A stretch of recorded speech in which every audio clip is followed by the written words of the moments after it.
Alors, bon matin à tous. Bienvenue à ce service de l'Église de l'Espoir des Mille-Îles, ici même à Sainte-Thérèse. Bonjour, mon nom est Claude Hurtaud.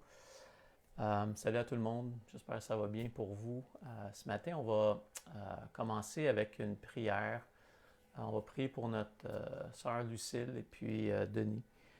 Lucille s'est fait opérer cette semaine et puis elle est à la maison présentement et puis avec certaines douleurs. Alors, on va juste maintenant, tout de suite, prier pour Lucille. OK? Alors, prions. Seigneur, on veut simplement venir devant ton trône ce matin dans un temps de besoin pour Lucille. Seigneur, on prie que tu puisses, premièrement, lui faire du bien. Premièrement, être avec elle à travers sa souffrance. Que tu puisses, Seigneur Dieu, la fortifier dans son âme, Seigneur, à travers ça. Que tu puisses lui donner simplement le courage, Seigneur, de te faire confiance à travers ça. Puis elle le fait, Seigneur. Tellement édifiante. On te demande vraiment de la bénir, vraiment d'être avec elle ce matin.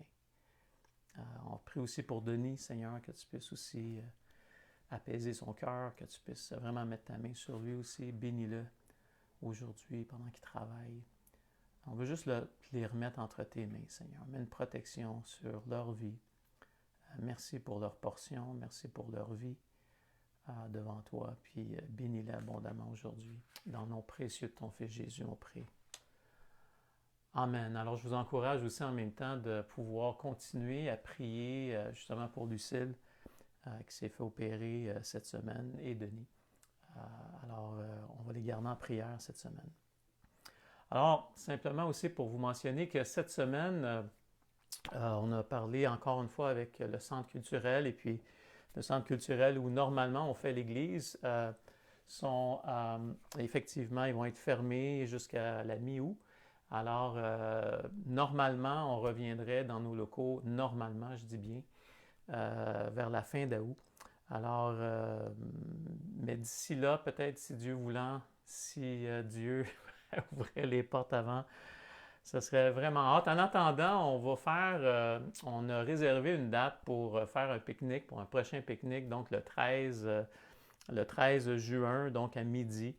On n'a pas sélectionné le parc encore, on est en train de... Ça va peut-être être à la même place, on verra. Et encore là, ça va dépendre de la température, quelle température il va faire, mais mettez ça dans vos calendriers, le 13 juin, à midi, on va se rencontrer dans un parc justement pour faire le pique-nique. Alors, question de se voir, que j'ai hâte de voir, vous voir. Alors, c'est ça. Alors, que Dieu nous bénisse vraiment à travers tout ça. Donc, aujourd'hui, on continue notre étude sur le livre de Romains. Puis alors, ouvrez votre Bible dans Romains 1. Et puis, on a vu dans les semaines passées, on rentre dans vraiment quelque chose qui pour moi est un défi, moi, vous dire honnêtement, qui pour moi est un défi. Romains 1, 18 à 32, qui est vraiment loadé, si on peut dire ça en anglais, là, qui est vraiment riche, encore une fois, dans la compréhension de l'image. Si vous voulez avoir une image claire de où c'est qu'on est rendu, comme la race humaine est rendue où, ben, lisez Romains 1, 18 à 32, ça va vous donner une bonne image de où est-ce qu'on est rendu.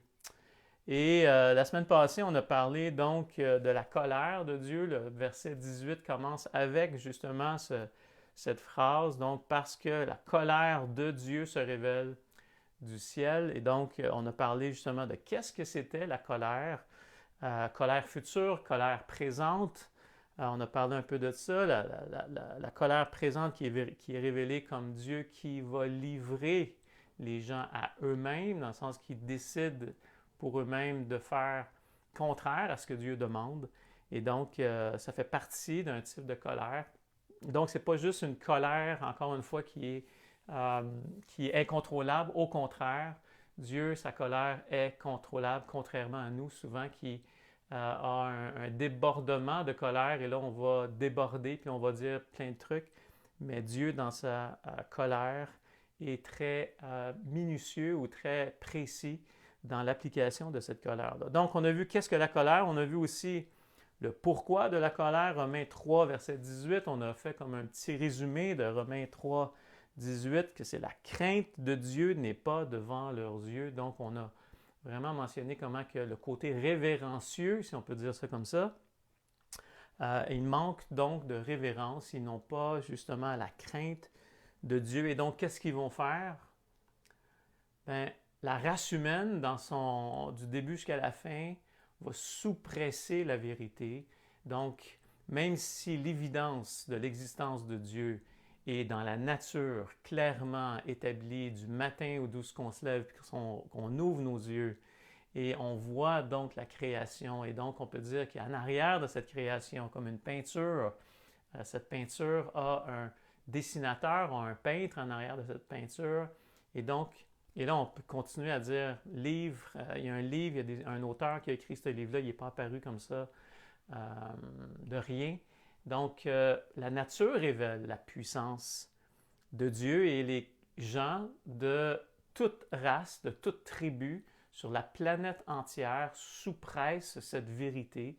Et ce n'est pas, une vérité nécessairement biblique dans le sens où ce n'est pas un verset de la Bible, mais la Bible nous dit que la nature, justement, révèle la splendeur de Dieu, révèle la gloire de Dieu. Donc, ils sont donc inexcusables, c'est ça qu'on a vu la semaine passée. Ils sont donc inexcusables parce que la nature, encore une fois, révèle l'existence de Dieu. Donc, ils ne pourront pas dire, et je ne pourrai pas dire, je ne le savais pas. Et on ne pourra pas dire, justement, je ne le savais pas.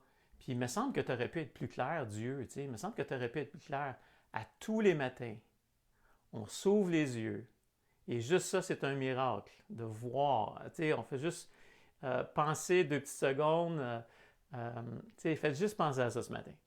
Est-ce qu'un chien pense que Dieu existe? Est-ce que le chien s'est réveillé un matin et il s'est dit « Ah, est-ce que Dieu existe ce matin? Est-ce que Dieu n'existe pas? » Est-ce qu'un maringouin a pensé justement que Dieu existe? Non. Est-ce qu'une girafe a pensé que Dieu existe? Non. Est-ce qu'un hippopotame s'est arrêté dans son champ et a dit « Est-ce que Dieu existe aujourd'hui? » Non. Nous, on se le dit, par exemple. Et juste le fait qu'on puisse se dire « Est-ce que Dieu existe? » c'est pas en train de venir nous chambranler un peu et nous dire, bien, effectivement, pourquoi je me pose cette question-là? C'est peut-être parce que justement Dieu a mis la pensée de l'éternité dans nos cœurs. Et donc, chaque croyant, une chose qui est claire, chaque personne dans l'humanité qui a vécu sur la terre avait à sa disposition la révélation de la création pour voir que Dieu existait. C'est ce qu'on a vu la semaine passée. Maintenant, on va lire ensemble ce matin Romains 1, 18 jusqu'à 32. Et je veux relire ça, mais on va vraiment s'arrêter aujourd'hui, comme je mentionnais tantôt, au verset 21, 22 et 23. Mais on va quand même lire le contexte pour aller observer le texte et en faire vraiment une interprétation le plus près possible de ce que le texte est en train de nous dire. C'est ça qu'on veut savoir. C'est ça qui est une église. Une église, c'est pas un show, c'est pas un show de boucan, c'est pas un spectacle qu'on fait. Une église, c'est des gens qui décident de se plonger la tête dans les Écritures pour apprendre à connaître ce Dieu, ce grand Dieu qui est plein de miséricorde, qui est plein de grâce, qui est plein d'amour, et qui a déversé cet amour-là en Jésus-Christ. Et donc, on va plonger dans les Écritures aujourd'hui et je suis convaincu que ça va nous édifier parce que le message du début jusqu'à la fin, c'est toujours été et ça va toujours être que l'homme, justement, est séparé de Dieu, que l'homme est perdu et que Dieu vient le restaurer à une relation d'intimité avec lui. Alors, lisons Romains 1, verset 18. La colère de Dieu se révèle du ciel contre toute impiété et toute injustice des hommes qui retiennent injustement la vérité captive. Car ce qu'on peut connaître de Dieu est manifesté pour eux, Dieu le leur ayant fait connaître En effet, les perfections invisibles de Dieu, sa puissance éternelle et sa divinité se voient comme à l'œil. Depuis la création du monde, quand on les considère dans ses ouvrages, ils sont donc inexcusables. Verset 21. Puisque ayant connu Dieu, ils ne l'ont point glorifié comme Dieu et ne lui ont point rendu grâce. Mais ils se sont égarés dans leurs pensées, et leur cœur sans intelligence a été plongé dans les ténèbres. Se vantant d'être sages, ils sont devenus fous. Et ils ont changé la gloire du Dieu incorruptible en l'image représentant l'homme corruptible, des oiseaux, des quadrupèdes et des reptiles.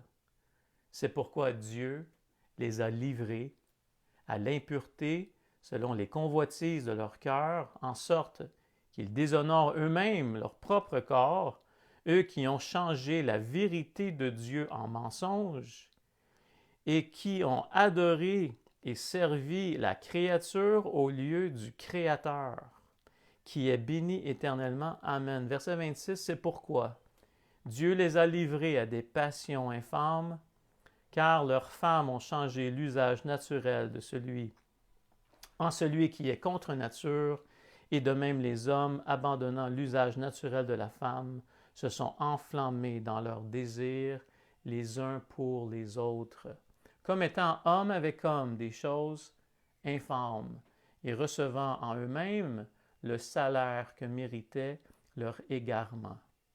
Comme ils ne se sont pas souciés de connaître Dieu, Dieu les a livrés à leur sens réprouvé pour commettre des choses indignes.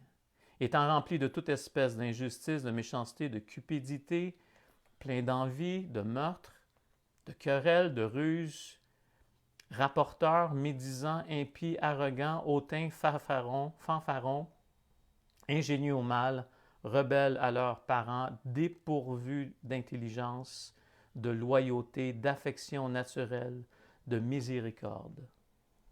Et, bien qu'ils connaissent le jugement de Dieu, déclarant dignes de mort ceux qui commettent de telles choses, non seulement ils les font, mais ils approuvent ceux qui les font. Alors, c'était la lecture de la parole de Dieu, c'était la lecture des Saintes Écritures que Dieu nous a laissées pour qu'on puisse vraiment apprendre à le connaître, encore une fois, personnellement. Donc, au verset 21, encore une fois, je veux juste comme rappeler que cette partie des Écritures-là nous donne d'apprécier encore plus l'Évangile. Ça nous amène à apprécier justement la bonté, ça nous amène à apprécier la grâce, ça nous amène à apprécier l'amour de Dieu qui a été déversé en Jésus-Christ, qui a donné son Fils pour nous à cause vraiment que Dieu voulait satisfaire sa colère. Donc la colère est tombée sur Christ maintenant et donc cette partie des Écritures nous amène à voir la colère de Dieu justement et de voir que cette colère est comme une spirale et je vais mentionner ça souvent ce matin.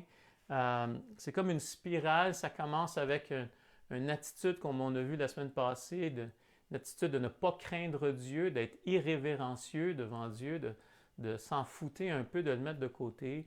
Après ça, ça nous amène à voir, puis c'est ça qu'on va voir un peu aujourd'hui, d'avoir ce côté vain de la chose. Ils se sont égarés, c'est ça qu'on va rentrer tranquillement. Et après ça, qu'est-ce que ça produit? Encore une fois, c'est une spirale. On n'est pas révérencieux, on ne craint pas Dieu. Et deuxièmement, on vient à suivre des choses futiles. Et après ça, qu'est-ce qui se passe? Bien, on fait de ces choses futiles des idoles qui remplacent Dieu. Et quatrièmement, on rentre dans l'immoralité. Et c'est un peu le texte vraiment de Romains 1, 18 à 32. C'est comme cette spirale que quand que la première chose n'est pas mise en place, de mettre justement notre confiance en lui puis d'être révérencieux, bien, tout le reste va s'en découler. Alors donc, puisqu'ayant connu Dieu, parce parce qu'ils ont connu Dieu dans la sphère qu'on vient de parler, où ils ont connu Dieu dans le sens où, à cause de la création, ils ont connu Dieu. Puis ici, il y a vraiment, encore une fois, le mot connaître. C'est très important de pouvoir s'arrêter à ce mot-là, parce que le mot connaître nous amène à pouvoir voir que c'est vraiment d'un côté intellectuel. Je peux voir la création, puis je peux croire que Dieu existe sans nécessairement avoir une intimité, donc de connaître Dieu dans son intimité. Et là, ici, on est vraiment dans le côté intellectuel, de voir la création, puis de faire une déduction intellectuelle, de dire, ben oui, Dieu existe, la création est là, c'est pas venu par hasard. En passant, je veux juste vous mentionner pour ce que l'évolution, cette théorie, n'est-ce pas? On va revenir à la base qui est que ce n'est qu'une théorie et donc ce n'est pas un fait. Donc, ne basez pas vos croyances de l'évolution sur une théorie qui ne tient pas la route. Donc, petite parenthèse. Donc, ayant connu Dieu, ils l'ont connu dans ce sens-là, et cette connaissance-là du fait que Dieu a sûrement créé la terre, les cieux, le cosmos et tout, et cette vérité-là, donc, qu'est-ce qu'ils disent? C'est qu'ils l'ont sous-pressé, je veux rien savoir, puis comme on a vu, ils retiennent, ils l'ont mis dans une prison, ils ont jeté la clé ailleurs, ils ne veulent plus rien savoir, je ne veux pas entendre parler de Dieu, je veux faire ma vie. Laisse-moi faire ma vie, right? En pensant que là, je vais trouver une plénitude, en pensant que je vais trouver... Non, parce que la seule chose qui peut vraiment me satisfaire, c'est de rentrer en relation personnelle avec Dieu. Donc, le premier verset qu'on regarde, le verset 21, puisque ayant connu donc Dieu, ils ont fait deux choses très simples. Ils n'ont pas glorifié Dieu et ils lui ont pas rendu grâce. Et qu'est-ce que ça veut dire de ne pas justement l'avoir glorifié comme Dieu? Donc, ils l'ont pas. Et le mot glorifié, c'est vraiment le mot daxazo, dosazo, je ne le prononce pas vraiment bien, mais en tout cas, le mot grec veut dire justement d'honorer à sa juste valeur, d'avoir une haute opinion, de voir donc, c'est dans le fond, tu sais, de glorifier Dieu, c'est vraiment de donner l'honneur à qui ça doit être rendu. De lui donner l'honneur de qui il est, comme Dieu ici c'est mentionné au verset 21. Donc, puisqu'ayant connu Dieu, ils ne l'ont point glorifié, lui rendu l'honneur à sa juste valeur, amené à une admiration, comme par exemple un film, quand que, par exemple, je ne sais pas moi, Tom Cruise va être nominé pour avoir un Oscar parce qu'il a fait un film, par exemple, on va l'honorer à sa juste valeur, on va lui donner un Oscar parce que semble-t-il qu'il a fait un super bon job. Et donc, on va l'honorer un peu comme... Et là, après ça, on va un petit peu plus loin, on va aussi dans la glorification, on va faire une admiration. Je ne sais pas si vous vous rappelez les Beatles, right? Je ne sais pas si vous vous rappelez Michael Jackson, où les gens étaient en admiration, ça courait dans les rues. On pense juste ici au Québec avec Michel Louvain, pour ceux qui l'ont connu quand il était, ça a l'air qu'il y avait des filles qui couraient après quand il était plus jeune, bien sûr, et là, malheureusement, il est décédé dernièrement. Mais donc, c'est comme il y a eu comme cette admiration intense. Donc, on peut dire cette glorification de la créature. Cette glorifiée. Donc, c'est comme si ici on voit au verset 21, ayant connu Dieu, ils ne l'ont point glorifié. Quand que notre attention, notre honneur, notre respect, aussi notre concentration devrait être à ce Dieu suprême qui a toute puissance et que par sa puissance, comme nous le révèle dans le verset 20, par sa puissance, Dieu a créé toutes choses, à lui soit la gloire. Comme ça dit encore dans Romains 11, verset 36, c'est vraiment de lui, par lui et pour lui qui sont toutes choses. À lui soit la gloire. Il faut se rappeler que le but ultime de nos vies, les gens cherchent un peu le sens à la vie, mais vous savez que le sens à notre vie, ce que Dieu a voulu, c'est vraiment de rendre gloire à Dieu. Et quand on lui rend la gloire de qui il est, puis on réalise qui il est, parce qu'on le glorifie comme Dieu, et on lui donne l'honneur, mais on retrouve le sens à notre vie. Et une des raisons pour ça, c'est que on n'est pas en train de sous-presser la vérité. On est en train, et ça c'est vraiment important, je veux dire, n'importe quel psychologue va vous dire que non, ne sous-presse pas, garde pas ça par en dedans, hein? Vous avez déjà entendu ça. Et c'est sûr et certain que de sous-presser la vérité comme ça fait en sorte que ça fait des dérèglements dans nos vies. Quand on n'est pas prêt, par exemple, et j'en viens à dire que c'est important dans la gloire de Dieu, qu'est-ce qui est intéressant, c'est que Dieu me dit, viens à moi, viens comme que t'es. Puis mets ton cœur sur la table. Et pas peur, right? Et pas peur de mettre ton cœur sur la table. Et pas peur de dire qu'est-ce qui te tracasse, qu'est-ce qui ne va pas, qu'est-ce que ton passé a fait. Viens me donner ton passé. Parce que de le glorifier, c'est de le voir à sa juste valeur. Et sa juste valeur, c'est quoi? C'est que Dieu a décidé d'envoyer son Fils pour me libérer. Dieu a décidé d'envoyer son Fils pour me donner sa justice.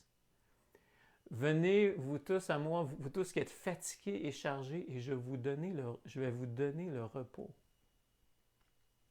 Donc ici, et là, c'est là que c'est quand même intéressant de pouvoir glorifier Dieu dans nos vies. Parce que glorifier Dieu dans nos vies, c'est pas juste de OK, il faut que je loue Dieu aujourd'hui, ou il faut que je donne toute la gloire. Non, c'est pas nécessairement ça. C'est souvent on a cette idée qu'on va rabaisser Dieu à notre image. On va rabaisser Dieu à ce qu'on vit. On va rabaisser Dieu à nos capacités. Et là, on va dire, ben voyons donc, c'est impossible que Dieu ait créé ça. C'est impossible que Dieu m'enlève de cette culpabilité. C'est impossible que Dieu n'est pas assez grand pour faire ça. Là, c'est comme si on ne le glorifie pas comme il est supposé d'être. On rabaisse Dieu à notre image. Dans le fond, qu'est-ce qu'on fait? C'est qu'on fait de la projection. Pour ceux qui connaissent un peu la psychologie, on projette sur Dieu qui on est. Et là, donc, à place de le voir vraiment comme il est, à place de le voir vraiment comme Dieu et de le glorifier, bien, on le regarde avec nos lunettes à nous. Avec qui que nous, on pense qu'on est. Si je me sens pas bien, c'est peut-être parce que Dieu m'aime pas aujourd'hui. Hein? Puis là, on regarde Dieu avec nos lunettes. Et puis quand on regarde Dieu avec nos lunettes, nos lunettes sont embrouillées. On ne voit pas bien. Parce que c'est nous qui faisons l'évaluation de Dieu, mais notre évaluation de Dieu, c'est nous qui la fait en fonction de nous-mêmes, en fonction de qui on est.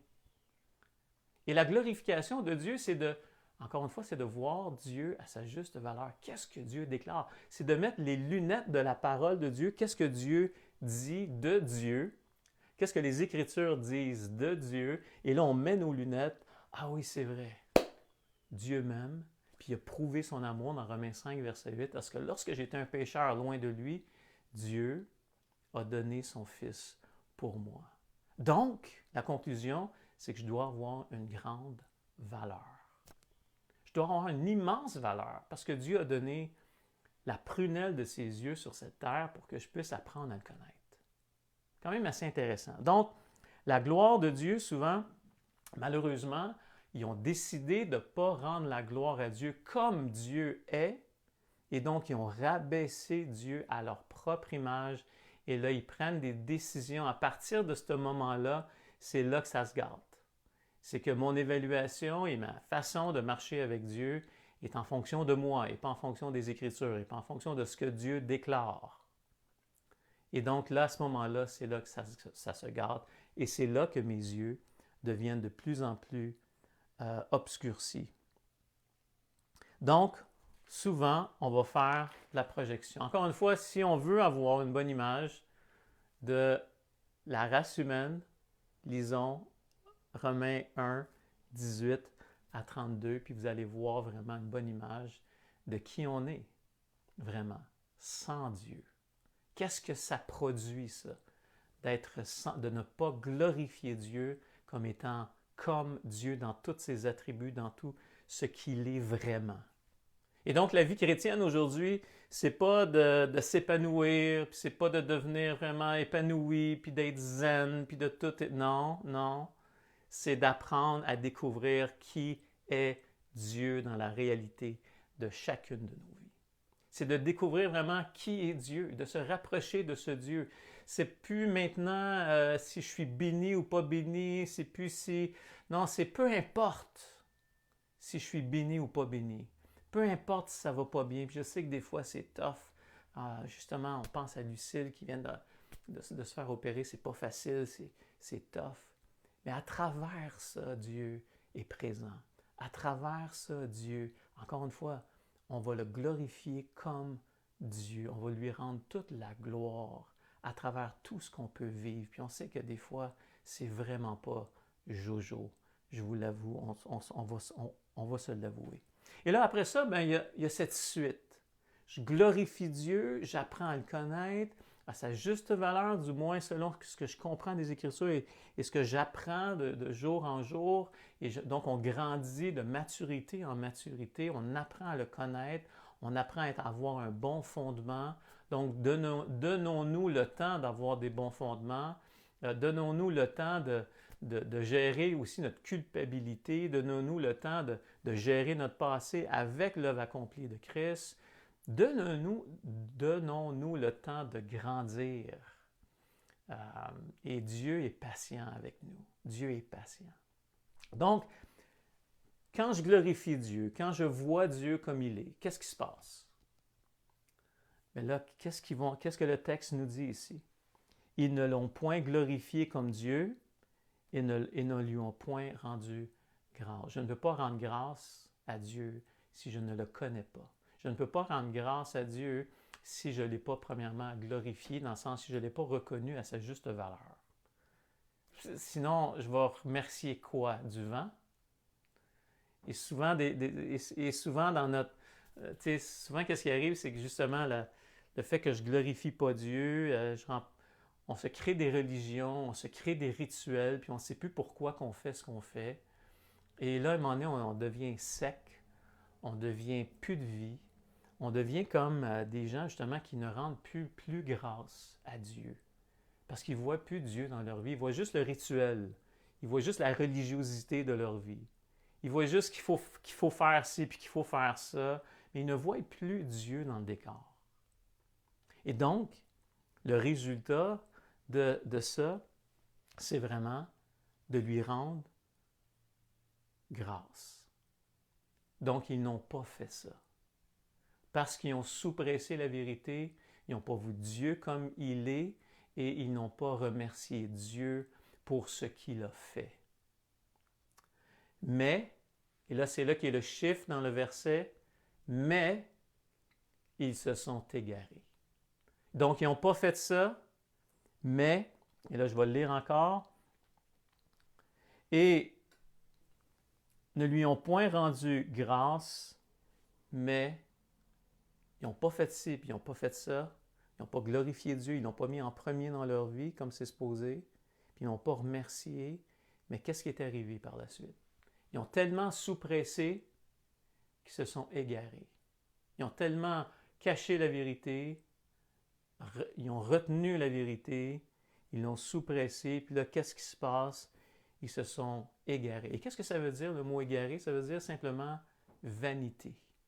Ça veut dire aussi, vanité, ça peut dire un souffle. C'est comme un souffle, vanité, ça ne sert à rien.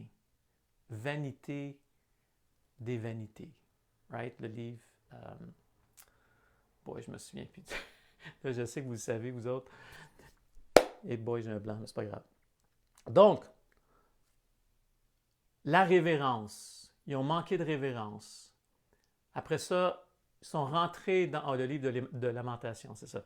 Donc, ils ont manqué de révérence. Après ça, qu'est-ce qui est arrivé? Là, ils rentrent tranquillement dans ce lieu où je cours après des choses vaines. J'ai sous-pressé la vérité. J'ai dit non, Dieu n'existe pas. Et là, qu'est-ce qui se passe? Bien là, je vais essayer de remplir ce vide par plein de choses futiles, par plein de choses que quand que je vais mourir, je ne pourrai pas les amener avec moi. Fait que si vous voulez avoir l'évaluation de qu'est-ce qui est vain, tout ce que je ne pourrais pas amener avec moi, quand je vais mourir, ben c'est vain. Ça ne sert absolument à rien. Ah, ça sert à quelque chose pour mon existence aujourd'hui, je dois manger, mais si je cours après, et là c'est ça qui est la spirale. Si Dieu n'est pas en premier, si Dieu ne dirige pas ma vie, si je ne suis pas dans son plan présentement qui est préparé pour moi, bien, qu'est-ce qui arrive? Bien, je rentre dans cette spirale de vaines pensées. Donc, ils sont égarés à quel endroit? Et là, je vais lire. Mais ils se sont égarés à quel endroit qui est la bataille? À quel endroit qui est dans leur pensée, dans la réflexion, dans le fait de... Maintenant, ils se sont égarés, ils ont remplacé Dieu, la connaissance de Dieu, ils l'ont sous-pressé pour pouvoir faire en sorte à ce que dans leur pensée maintenant, ils puissent avoir des choses vaines. Et le mot dans certaines traductions, c'est vraiment l'imagination. Donc, ils s'imaginent des choses en remplacement de Dieu. Et leur cœur, sans intelligence, a été plongé dans les ténèbres. Ici, c'est quand même assez intéressant. Encore une fois, on se rappelle que le point crucial, c'est la gloire de Dieu. Et là, qu'est-ce qui se passe? Dans le texte ici, il nous révèle leur cœur maintenant. C'est la première fois qu'on voit le mot cœur dans ce contexte-là ici, et leur cœur. Et on sait que le cœur, c'est le centre, c'est comme le... j'écris quoi? C'est comme le hard drive, le disque dur d'un ordinateur. C'est le centre même. C'est même pas la pensée. Je peux avoir la pensée, mais le cœur, c'est à partir de là que je prends toutes mes décisions. Et vous savez, croire en Dieu, ce n'est pas une question nécessairement de connaissance. Parce que j'ai des gens qui sont athées et qui sont super intelligents. J'ai des gens qui sont des croyants qui sont aussi super intelligents. Donc là, il y a quelque chose qui s'est passé. Qu'est-ce qui s'est passé? C'est que justement, c'est qu'on a, que ce soit des gens croyants ou non croyants, la race humaine, dans ce qu'on voit ici, puis justement les verbes de ce texte-là nous amènent justement à voir que c'est une action qui est continuelle, dans le sens que ça reflète encore une fois la race humaine ici, du début jusqu'à la fin. Donc, ayant connu, c'est du début jusqu'à la fin. Donc, ayant connu Dieu, ils ne l'ont point glorifié comme Dieu, ils ne l'ont point encore rendu. Donc, on parle de « ils ». Donc, ces gens-là, c'est la race humaine dans sa plénitude. Et donc ici, leur cœur, et donc, attendez une seconde, là, je vais me retrouver ici vite. Le texte pose... Oui, c'est ça. Donc, ils étaient donc égarés et leur cœur... Et une chose qui est vraiment intéressante par rapport à ça... OK, je retrouve mon texte, super. J'étais un petit peu mélangé à matin, mais on se retrouve ici. Donc, mais ils se sont égarés et encore une fois, cet égarement, je reviens à ça encore, mais cet égarement nous amène à suivre, à marcher dans des choses vaines. Et qu'est-ce qui va suivre la vanité par la suite? Bien, l'idolâtrie maintenant va prendre place. Et ça, on voit cet exemple-là, vous pouvez lire le livre de Jérémie, c'est un peu exactement le même phénomène. Ils ont été nonchalants avec Dieu, sont rentrés dans une vaine pensée. Après ça, sont allés dans l'idolâtrie, ils ont remplacé Dieu par plein de trucs. Et là, sont rentrés dans l'immoralité. Et là, Jérémie arrive pour prophétiser justement qu'il va détruire, Dieu va venir détruire Jérusalem. Et c'est effectivement ce qui se passe. Et donc, encore une fois, il y a une spirale qui se fait ici. Ils ont échangé donc la gloire contre des images. Ils ont pris maintenant ils ont fait des idoles. Et donc, le livre de Jérémie nous montre très bien cette spirale qui est mentionnée ici. Et donc, encore une fois, je vais revenir au texte. Dans leur cœur et sans intelligence a été plongé donc dans les ténèbres. Et là, c'est là que le centre, c'est là que j'étais rendu tantôt, le centre de référence, notre cœur, est obstrué maintenant à cause de la prémisse que j'ai. Et ma prémisse, donc le fondement de ma pensée est, est-ce que Dieu existe ou est-ce que Dieu n'existe pas? Et si ma prémisse, je sous-presse la vérité et je dis que Dieu n'existe pas, toutes les décisions de ma pensée vont être affectées par cette réalité dans ma vie. Alors, c'est pas nécessairement que je suis une bonne personne, une mauvaise personne, c'est que maintenant je reçois cette perspective qui est sans Dieu et là, je commence à prendre des décisions en fonction du fait que Dieu n'existe pas. Et là, je sous-presse continuellement et je vais me trouver continuellement des raisons pour essayer de dire que Dieu n'existe pas. Et donc, je vais essayer de dire, la foi, n'a pas de fondement, la foi, c'est pas intelligent, il n'y a pas la science. Je vais vous dire clairement, simplement que aujourd'hui, il y a beaucoup de scientifiques aujourd'hui qui se tournent vers Dieu parce qu'ils réalisent la complexité de la science aujourd'hui et que c'est impossible que cette complexité-là soit le fruit d'une explosion. Oui, il y a eu explosion. Oui, il y a eu une explosion. Ça a été quand Dieu a dit que la Terre soit. Oui, il y a eu une explosion quand il a dit que l'univers soit. Oui, il y a eu une explosion quand il a dit que le temps soit. C'est devenu ensemble et ça a été créé effectivement. Mais ça ne vient pas du rien. On ne vient pas de rien. Donc, qu'est-ce qui s'est passé maintenant? Il y a le cœur maintenant est obscurci. 1 Corinthiens 3, verset 20. Le Seigneur connaît les pensées des sages et elle sait qu'ils sont vaines. Et donc, ils sont égarés dans leurs pensées. Leur cœur maintenant est devenu sans intelligence et donc sans science. Qu'est-ce qui dirige nos vies souvent? C'est la vanité. Il me semble qu'il me manque ci, il me semble qu'il me manque ça.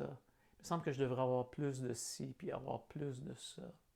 Quand que la seule personne, encore une fois, qui peut me satisfaire, c'est Dieu, personnellement.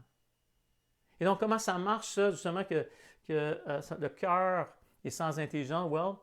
Premièrement, ça manque de fondement, de vérité fondamentale. Ça manque des vérités fondamentales et donc mon cœur est obscurci. Et là, je rentre dans une appréciation des idoles. Et encore une fois, le cœur sans intelligence a été plongé dans les ténèbres. Encore une fois, je manque de révérence. Après ça, je rentre dans des choses vaines. Après ça, je m'en vais dans l'idolâtrie. Je remplace Dieu par plein de trucs. Et là, j'en fais une religion. J'en fais mon Dieu. Et j'oublie la réalité de ce qui va m'arriver. Vous savez, dans Matthieu 15, verset 19, ça dit une chose très simple,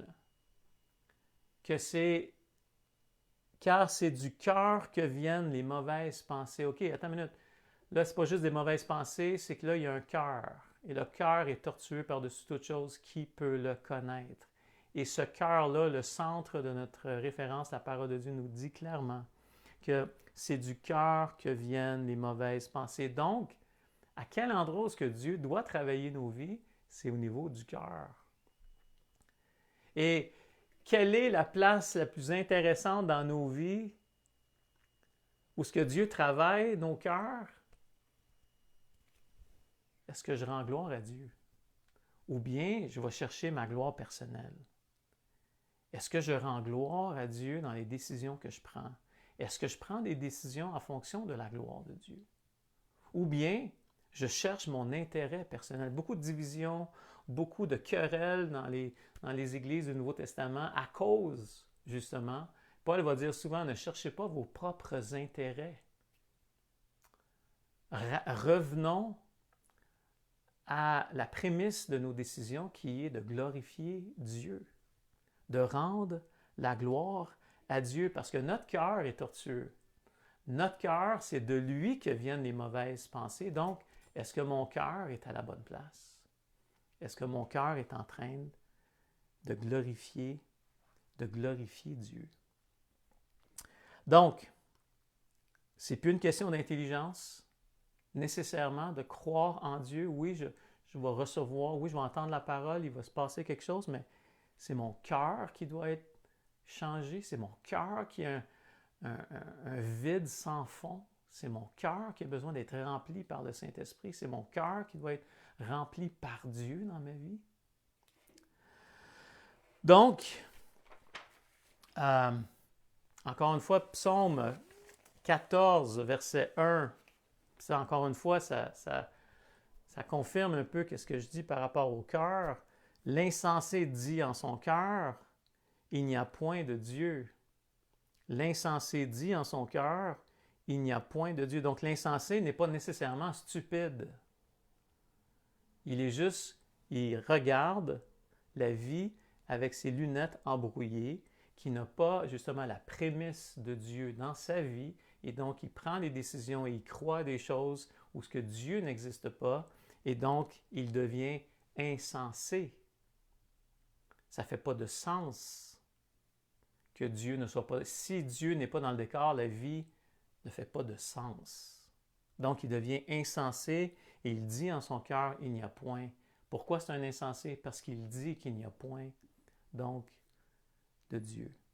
Au verset 22, ça nous dit quoi? Et se vantant d'être sage, le temps passe assez rapidement, se vantant d'être sage, ils sont devenus fous.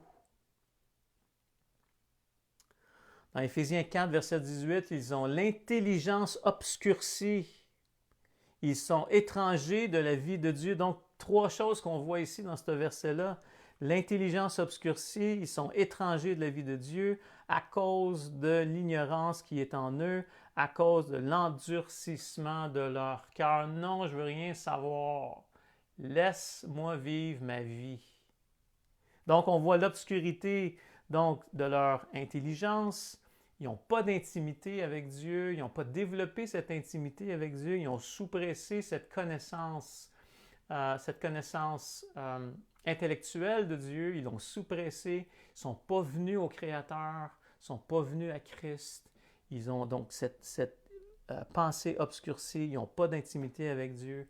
Et de plus en plus, ils vont endurcir. Leur cœur devient de plus en plus endurci.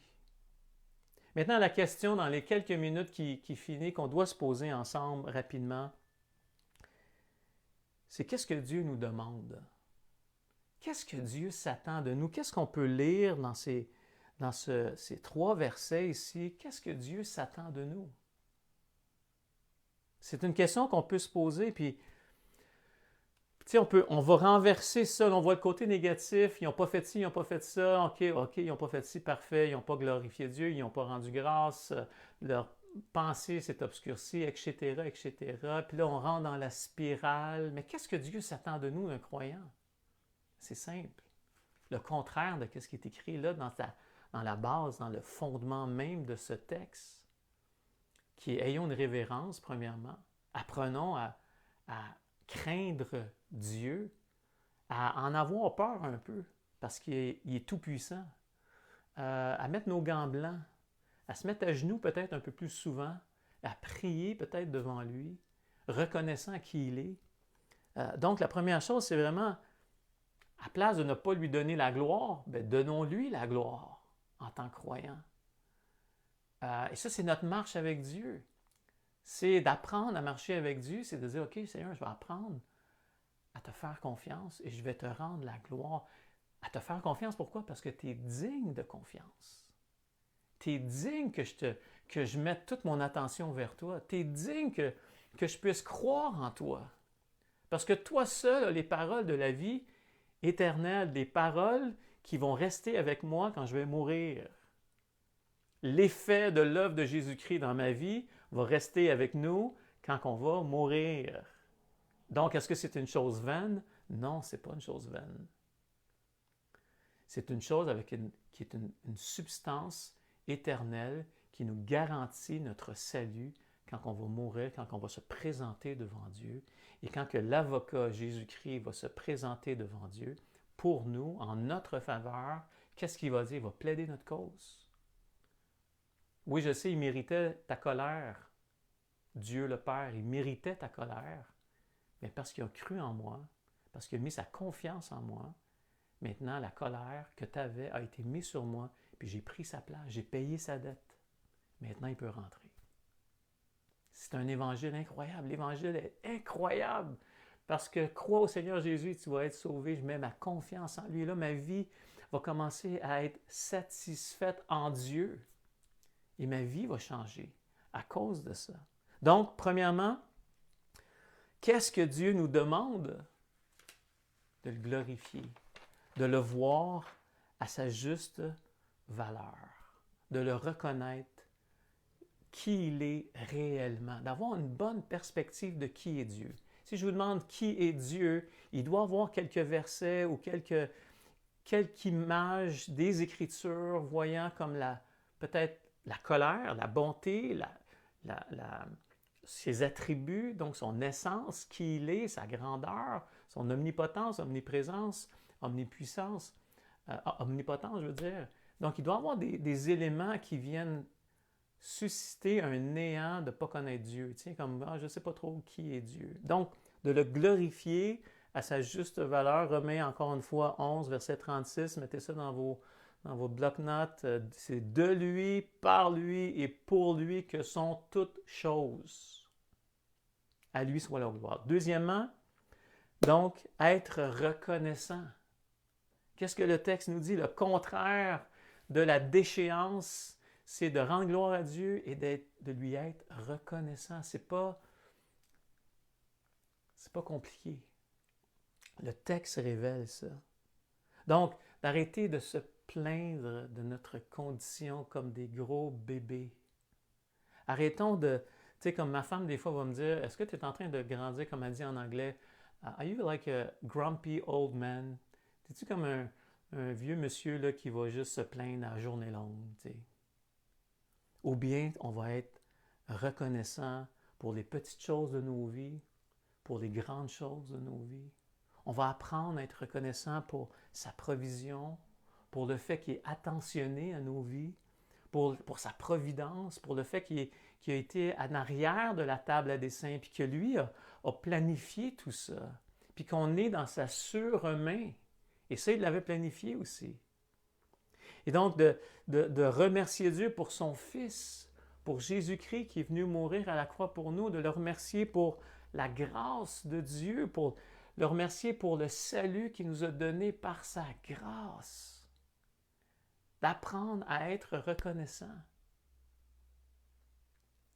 Si j'ai de la misère à faire ça, je vous donne un défi que je dis des fois, c'est faites-vous une liste. Faites-vous une liste des bénédictions de Dieu. Prenez une liste, puis regardez toutes les bénédictions. J'en ai mentionné que quelques-unes ce matin.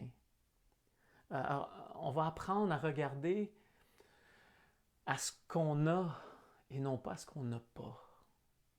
Et on sait que les choses qu'on n'a pas sont multipliées par 20 souvent.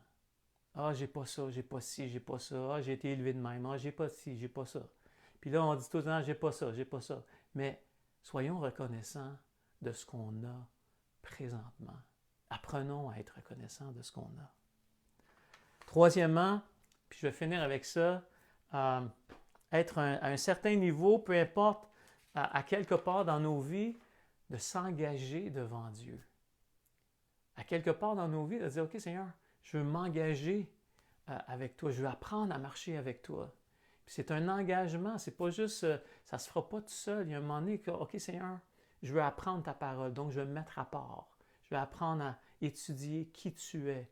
Puis je vais avoir des livres pour apprendre à connaître qui tu es. Puis je vais peut-être prendre un cours biblique pour savoir qui tu es.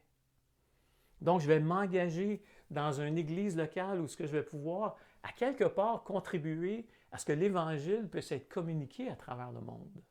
Peu importe ma capacité, peu importe qui je suis, peu importe les talents que je peux avoir, je veux m'engager à quelque part pour pouvoir contribuer à ce que ce message, le message de l'Évangile, le message de l'œuvre accomplie, puisse être propagé, puisse être annoncé. Donc, qu'est-ce que Dieu nous demande? De le glorifier, de le remercier et aussi de s'engager. Il y a un engagement là-dedans dans la gloire de Dieu. Il y a un engagement parce qu'on lui fait confiance. C'est pas comme je reste dans mon salon puis il se passe plus rien. Non, Dieu est actif. La grâce de Dieu et puis la miséricorde que Dieu nous utilise dans ce monde, que Dieu nous vienne en aide pour le glorifier, pour le remercier, puis pour pouvoir s'engager à pouvoir être un disciple, un croyant qui va rayonner dans son quartier, rayonner dans sa sphère de vie. Donc, que Dieu vous bénisse abondamment. La semaine prochaine, dimanche prochain, les paramètres vont changer un peu. Il va y avoir des introductions, des chants, il va y avoir d'autres trucs. Alors, soyez pas surpris la semaine prochaine. Ça va être un petit peu plus convivial peut-être, avec des introductions, des chants et aussi une conclusion aussi avec la musique et tout ça. Fait que on travaille là-dessus depuis quelques semaines, alors que Dieu nous dirige là-dedans. Alors je vous encourage vraiment à glorifier Dieu, le remercier aussi et à vous engager devant Dieu dans une église locale pour pouvoir le glorifier parce qu'il est digne de toute glorification. Il est digne d'être honoré à sa juste valeur. Alors que Dieu vous bénisse. Si vous avez des questions, si vous voulez jaser avec nous, vous pouvez aller sur notre site internet, donc Église de l'Espoir des Mille-Îles, ici à Sainte-Thérèse, et vous pouvez aller sur le onglet pour poser des questions, puis ça va nous faire plaisir de répondre à vos questions. Alors que Dieu vous bénisse dans ce dimanche 30 mai. J'ai hâte de vous revoir et j'ai hâte qu'on se revoie. Puis mettez dans vos agendas donc le 13 juin pour notre pique-nique qu'on va annoncer dans les semaines qui s'en viennent. Alors que Dieu vous bénisse. Passez un bon dimanche et que la grâce et la paix de Dieu soient sur nous tous. Bye bye.